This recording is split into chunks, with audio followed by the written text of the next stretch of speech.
गौतम बुद्ध ने कहा था कि एक भयंकर जंगली जानवर की तुलना में एक धोखेबाज और दुष्ट दोस्त से अधिक डरने योग्य है, क्योंकि जानवर केवल आपके शरीर को ही हानि पहुंचाता है, लेकिन एक कपटी और धोखेबाज दोस्त आपकी बुद्धि को हानि पहुंचाता है।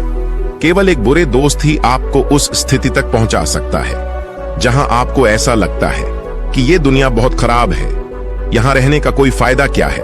और यही होता है जब आपको धोखा मिलता है, आपको ठगा जाता है, और केवल व्यक्ति ही जो अंधे विश्वास करता है उसके साथ ठगी होती है। हम किसी को सीधे विश्वास नहीं करते हैं, विश्वास धीरे धीरे बढ़ता है, लेकिन समय के बाद यह विश्वास इतना मजबूत हो जाता है कि हम उस व्यक्ति के सामने अपनी आंखें, कान और मन बंद कर देते हैं। और फिर ऐसी स्थिति में होता है कि हमारे सबसे विश्वास योग्य व्यक्ति हमें सबसे ज्यादा धोखा देता है। हम दुनिया में विश्वास खो देते हैं और हम सभी को संदेह के साथ देखना शुरू कर देते हैं। वास्तविकता में यह दुनिया धोखे पर चल रही है। हम किसी न किसी को धोखा देते हैं, कहीं ना कहीं या कभी ना कभी अपने जीवन में, और दूसरे लोग भी हमें धोखा देते हैं। दूसरों द्वारा धोखा देना समझना संभव है, लेकिन हमने वर्षों से खुद को ही धोखा दिया है। हम अपने आप को ऐसी बातों को मनाते हैं ताकि हमें सच्चाई का सामना ना करना पड़े, और हम अपने छोटे से दुनिया में खो जाते हैं। धोखा या विश्वासघात एक दो धारी तलवार की तरह होता है। हमें ऐसा लगता है कि हम दूसरे व्यक्ति को धोखा देकर उसे बेवकूफ बना रहे हैं, लेकिन यह कपटी तलवार हमारे सामने खड़ा व्यक्ति का गला उतना ही काटती है जितना कि ये हमारे गले को भविष्य में काटती है। आज की बौद्ध गति से आप यह जानेंगे कि हम धोखे और विश्वासघात से खुद को कैसे सुरक्षित रखें, और इस वीडियो के अंत में हम 10 ऐसे संकेत के बारे में सीखेंगे जो एक ठग और झूठा में पाए जाते हैं। एक जवान लड़का बहुत क्रोधित हालत में था और वह बकर के जरिए स्वयं हत्या करने की सोच रहा था। जब वह पहाड़ी के शिखर तक पहुंचा तो उसने चिल्लाया, ये दुनिया इतनी बुरी क्यों है? यहाँ सब इतने स्वार्थी क्यों हैं? क्या मेरे जीने का कोई मतलब नहीं है? उसी पहाड़ी के शिखर पर एक बौद्ध सन्यासी ध्यान में लीन था। उस जवान लड़के की उच्च आवाज सुनकर उसने संचय के साथ उठ गया। उसे एकदम समझ में आया कि यह जवान लड़का यहाँ स्वयं हत्या करने आया है। जब वह जवान लड़का पहाड़ी से कूदने वाला था, तभी बौद्ध सन्यासी ने उसका हाथ पकड़ा और बौद्ध सन्यासी ने उसे पीछे खींचा और कहा, क्या हुआ? क्या आगे का रास्ता खत्म हो गया है? जवान लड़का ने कहा, कौन सा रास्ता? यहाँ कोई रास्ता नहीं है। मैं यहाँ से कूदकर स्वयं हत्या करने जा रहा हूँ। बौद्ध सन्यासी ने कहा, हर किसी को एक ना एक दिन मरना होता है, लेकिन तुम इतनी जल्दी में क्यों हो? जवान लड़के ने कहा, क्योंकि यह दुनिया जीने के लायक नहीं है। यहाँ सभी स्वार्थी और धोखेबाज हैं। मैंने जिस पर भरोसा किया वो सभी ने मुझे धोखा दिया। मेरा अपना भाई ने मुझे धोखा दिया, मेरा दोस्त मुझसे धोखा दिया, लेकिन आज यह सब बहुत ज्यादा हो गया है। मेरी पत्नी भी मुझसे धोखा दिया। उसने एक अमीर व्यापारी के साथ फरार हो गई। इतने धोखे मिलने के बाद अब मुझे इस दुनिया में जीने का कोई मतलब नहीं है। एक स्वार्थ दुनिया में किसी पर भी भरोसा नहीं किया जा सकता, इसलिए मैं स्वयं हत्या करने जा रहा हूं। बौद्ध सन्यासी ने कहा, क्या तुम स्वार्थी नहीं हो? क्या तुम पर भरोसा किया जा सकता है? व्यक्ति ने कहा, मैंने किसी को धोखा नहीं दिया है, किसी से विश्वासघात नहीं किया है। अगर चाहो तो मेरे गांव जाकर पूछ सकते हो। लोग मेरा फायदा उठाते रहते हैं, लेकिन अब तक मैंने किसी के साथ बुरा नहीं किया है। बौद्ध सन्यासी ने कहा, मुझे तुम पर भरोसा नहीं होगा। तुम्हें मुझे यह साबित करना होगा कि तुम स्वार्थी व्यक्ति नहीं हो। व्यक्ति ने पूछा, इसे साबित करने के लिए मुझे क्या करना होगा? सन्यासी ने उत्तर दिया, तुम्हें अगले 1 साल तक मेरे आश्रम में मेरे साथ रहना होगा। फिर ये मुझे पता चलेगा कि तुम ईमानदार व्यक्ति हो या तुम भी दूसरों की तरह स्वार्थी और कपटी हो। व्यक्ति ने कहा, ठीक है, मैं आपके आश्रम में 1 साल तक रहकर खुद को साबित करूंगा। बौद्ध सन्यासी ने उस जवान लड़के को अपने साथ अपने आश्रम में ले गया और उसे अपना शिष्य बनाया। अगली सुबह बौद्ध सन्यासी ने उस नए शिष्य को अपने पास बुलाया और कहा, मुझे तुम पर अभी भी भरोसा नहीं है, लेकिन तुम जाओ और भिक्षा मांगो, तब तक मैं तुम्हारे अन्य गुरु भाइयों को सिखाऊंगा। नए शिष्य ने गुरु को नमस्कार किया और भिक्षा मांगने के लिए जाने चला गया। उसने आज तक भिक्षा नहीं मांगी थी, इसलिए उसे भिक्षा मांगने में बहुत परेशानी हो रही थी। भिक्षा के लिए उसके मुंह से शब्द नहीं निकल रहे थे। उसका अहंकार उसे रोक रहा था। उसके अंदर उसका घमंड उठ रहा था। मास्टर को गलत साबित करने के लिए उसने भिक्षा मांगी और उस भिक्षा को लेकर वह गुरु के पास लौट आया। उसके हाथ में भिक्षा देखकर गुरु ने कहा कि तुम कम से कम किसी हद तक भरोसेमंद हो। मैंने सोचा था कि तुम भिक्षा मांगने में सक्षम नहीं होगे, लेकिन तुमने मुझे गलत साबित किया। मेरे साथ अपने गुंबद पर चलो। गुरु ने कहा, मुझे वहां तुम्हें कुछ दिखाना है। गुरु ने उस शिष्य को छतरी में ले गया। छतरी के ऊपर एक मटका लटक रहा था। गुरु ने मटके की ओर इशारा करके कहा, क्या तुम उस मटके को देख रहे हो? इसमें जहर है, और यह जहर ऐसा भी है, अगर किसी को दिया जाए तो व्यक्ति बहुत ही आसानी से मर सकता है और कोई भी नहीं जानेगा कि वह कैसे मरा। जवान शिष्य ने कहा, लेकिन गुरुदेव, आप मुझसे यह सब क्यों बता रहे हैं? सन्यासी ने कहा, मैं तुम्हें बस चेतावनी दे रहा हूं कि कभी ताजगी से इसे न खाना। कुछ दिनों बाद गुरु अपने शिष्यों के साथ एक जंगल से गुजर रहे थे कि अचानक कुछ जंगली लुटेरे उन पर हमला कर दिया। सभी शिष्य अपनी जान बचाने के लिए इधर उधर भागने लगे, लेकिन अधिक उम्र के कारण गुरु भागने में सक्षम नहीं थे। इसे उस जवान शिष्य ने महसूस किया और उसने बहादुरी दिखाई और उसे उस लुटेरों से बचाकर उसे आश्रम ले आया। आश्रम पहुंचते ही गुरु ने सभी के सामने उस शिष्य की प्रशंसा की और कहा, मेरे नए शिष्य, तुम सभी से बेहतर है, जिसने मेरी जान को जोखिमों से बचाई और मुझे यहां सुरक्षित लाया। आज के बाद मुझे उस पर विश्वास है। उस दिन के बाद हर सुबह जब भी गुरु उस शिष्य से मिलते, वह उससे एक बात कहते, मुझे तुम पर पूरा विश्वास है। धीरे धीरे गुरु का उस शिष्य पर विश्वास बढ़ता रहा और यह इतना बढ़ गया कि एक दिन गुरु ने शिष्य को अपने पास बुलाया और कहा, मेरे पास कोई पुत्र नहीं है, लेकिन तुम मेरे बेटे की तरह हो। मैं अब बूढ़ा हो गया हूं, इसलिए मेरी मृत्यु के बाद मैं चाहता हूं कि तुम इस आश्रम की जिम्मेदारी को अपने हाथों में लो। शिष्य ने कहा, गुरुदेव, अगर यह आपकी इच्छा है तो मैं भी आपके सुख के लिए इस जिम्मेदारी को संभाल लूंगा। यह कहते ही शिष्य चला गया। कुछ दिनों बाद गुरु बीमार पड़ गए तो उसने आश्रम के सभी शिष्य को बुलाया और घोषणा की कि युवा शिष्य उसके बाद इस आश्रम को संचालित करेगा। दिन धीरे धीरे बीतते गए और वह युवा शिष्य की मन की बेचैनी बढ़ने लगी। उसे जितनी जल्दी हो सके आश्रम को कब्जा करना था।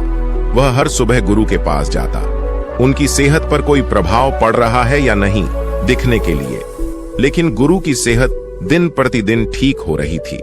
अब उसकी सहन शक्ति का बांध टूट रहा था। उसकी रातें नींदहीन हो गई। वह हमेशा सोचता रहता था मास्टर को कैसे रास्ते से हटाया जाए, और कोई भी न जाने, कभी कभी उसे यह ख्याल आता था कि मास्टर को नदी में धक्के मार दे, लेकिन अगले ही पल उसे यह अनुभव होता कि मास्टर एक अच्छा तैराक है, वह तैरकर निकल जाएंगे।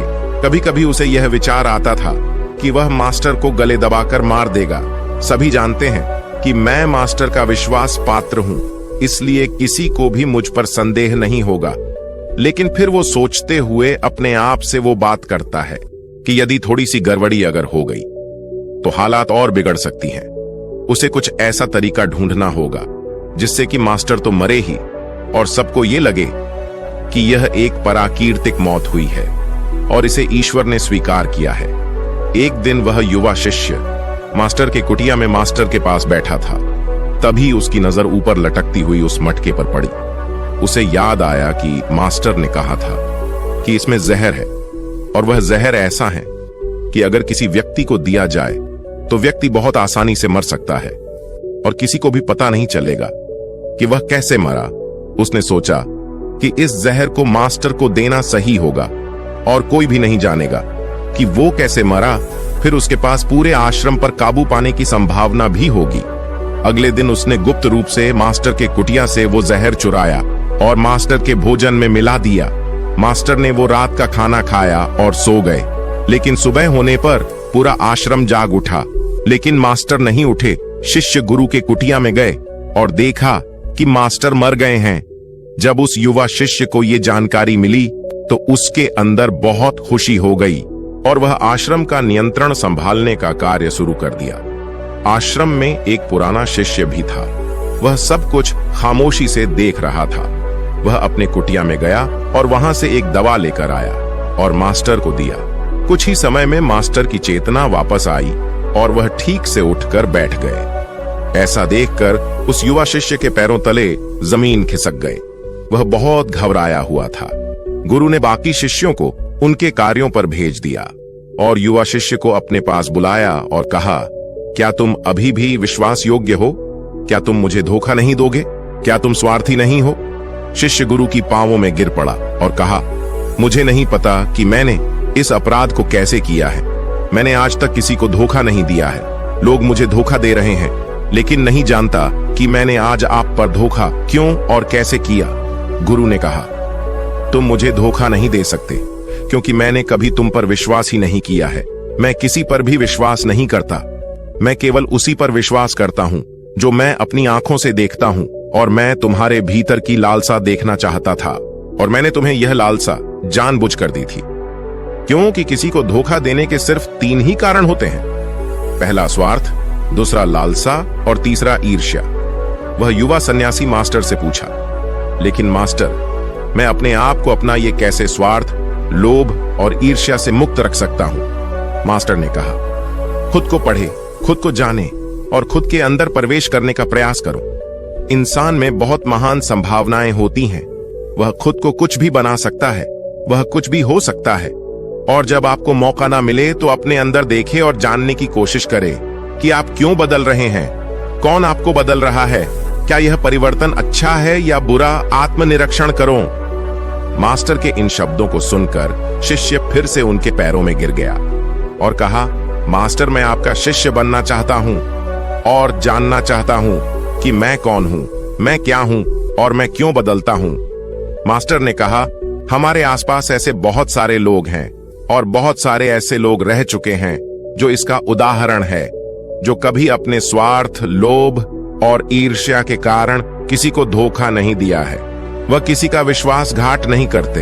एक व्यक्ति तभी किसी को धोखा देता है जब उसे लगता है कि कोई नहीं देख रहा है कि वह क्या कर रहा है, और भविष्य में कोई नहीं जानेगा कि वह जो कर रहा है सही है। पकड़े जाने के बाद वह अपनी सुरक्षा के लिए अधिकतर तर्क देता है कि मैं कुछ नहीं कर सका, यही आखिरी राह थी, मुझे मजबूर किया गया था। लेकिन यह धोखा देने के पीछे की सच्चाई है जो हर विश्वासघात के पीछे छुपी होती है, लेकिन फिर भी व्यक्ति ये जानबूझकर करता है। मास्टर ने शिष्य की आंखों में देखते हुए कहा, याद रखें, हम किसी को धोखा देने पर हमें उसकी आंतरिक अभिज्ञान को चोट पहुंचाते हैं और वह इतनी बुरी तरह चोटित हो जाता है कि फिर वह किसी पर भरोसा नहीं कर पाता। वह अंदर से बहुत ही दुखी और अकेला महसूस करने लगता है। इसलिए यदि आप चाहते हैं कि कोई आपको धोखा ना दे तो आप अपनी आंखें, कान और मन को खुले रखें।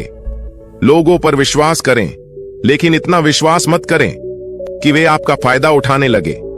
हमेशा अपने सबसे महत्वपूर्ण कार्यों पर नियंत्रण में रहे और कभी कभी खुद को जांचते रहे, क्योंकि जिस धोखे को आप टालना चाहते हैं, क्या आप किसी दूसरे के साथ वैसा ही धोखा कर रहे हैं?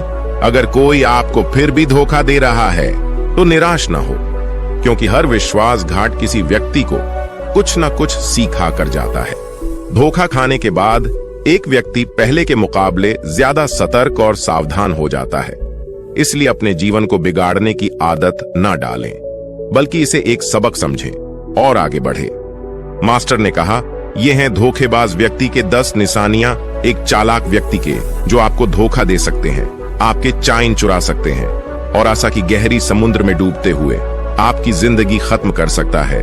पहला चिन्ह, वह व्यक्ति जो झूठा होगा, वह धोखेबाज होगा, वह सब कुछ आपसे छुपाएगा। आप उसके बारे में दूसरे लोगों से जानेंगे और जब आप पूछेंगे वह कहेगा कि उसे बताना भूल गया। उसके साथ बहुत समय बिताने के बावजूद आप उसके बारे में ज्यादा नहीं जान पाएंगे। वह आपके बारे में क्या सोचता है, उसकी जिंदगी में क्या चल रहा है, यह आपको हमेशा भ्रमित करेगा, क्योंकि वह सब कुछ आपसे छुपाएगा, क्योंकि वह सच्चा आदमी है ही नहीं। एक सच्चा आदमी को अपने बारे में बताने से कोई परेशानी नहीं होती। वह आपके साथ लगभग सब कुछ साझा करता है। लेकिन एक धोखेबाज बहुत सतर्कता से चलता है। इसलिए हमें इन बातों पर ध्यान देना चाहिए, जिनके साथ हम एक संबंध में हैं, जिनके साथ हम अपने जिंदगी का विश्वास और प्यार का सौदा करने जा रहे हैं। क्या वह हमारे साथ अपने जीवन की पूरी कहानी साझा करता है या नहीं? क्या वह बातें हमसे छुपाता है? अगर वह छुपाता है तो वह व्यक्ति एक बड़ा धोखेबाज है। दूसरा चिन्ह, वह व्यक्ति जो धोखेबाज हो या हमारे साथ सच्चा प्यार नहीं है तो वह हमारी परवाह नहीं करेगा। हम उसकी परवाह कितनी भी करें, हम उसके लिए कुछ भी क्यों ना करें, लेकिन वो हमारी परवाह बिल्कुल भी नहीं करेगा। और यह एक बार ही नहीं दिखेगा, बार बार दिखेगा, लेकिन हम इसे नजरअंदाज करते हैं। ये हमारी गलती है, क्योंकि हमारे मोहित होने के कारण हम अपनी आंखों के सामने सच्चाई को नहीं देख पाते। यह हमारी गलती है। अगर हम थोड़ा सावधानी से ज्यादा देखने की कोशिश करें तो हमें पता चलेगा कि वह हमारी परवाह नहीं करता। तीसरा चिन्ह, एक धोखेबाज व्यक्ति भी बड़ा झूठा होता है।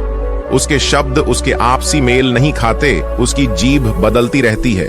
वह अपने वचनों को नहीं निभाता, लेकिन हम उसकी झूठे में फंस जाते हैं, इसलिए हम उसे पहचान नहीं पाते।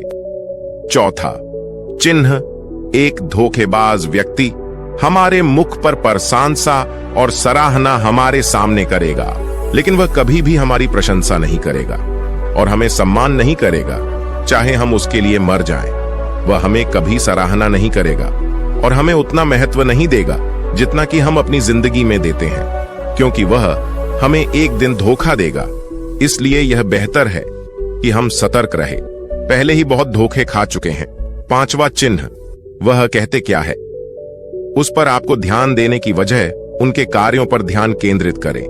बात करना बहुत आसान है, लेकिन करना बहुत ही मुश्किल होता है और अधिकांश लोग इन बातों पर फंस जाते हैं। इसलिए चाहे वह आपसे कितनी भी बातें करे, आपके साथ कितने वादे करे, जब तक वह उसे दिखाने का प्रदर्शन नहीं करता तब तक उस पर विश्वास ना करें। छठा चिन्ह, यह अक्सर प्यार के संबंध में देखा जाता है कि यह धोखेबाज व्यक्ति उस व्यक्ति को कैसे पकड़ता है जो उससे प्यार करता है, जैसे कि उसके सामने हमेशा उपलब्ध होता है।